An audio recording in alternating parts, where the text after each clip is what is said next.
আমাদের সভাপতি সেক্রেটারি সহ নেতৃবৃন্দ আছে, সকলকে ধন্যবাদ। আর আমরা আশা করব আপনারা সুন্দর করে ইফতারটা করবেন।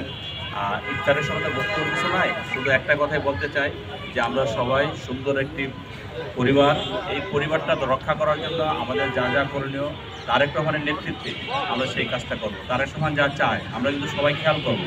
তারেক রহমানের যে বক্তব্য আছে ছাত্রদল প্রোগ্রামে এসে আমি একটা কথা বলি, আমাদের ছাত্রদল যেই কাজগুলো করা দরকার শুধু সেই কাজগুলোই করবে, এর বাইরে কাজ না করে ভালো। যদিও মিডিয়া আছে, অনেক কথা বলা দরকার, আমি সেটা বলবো না।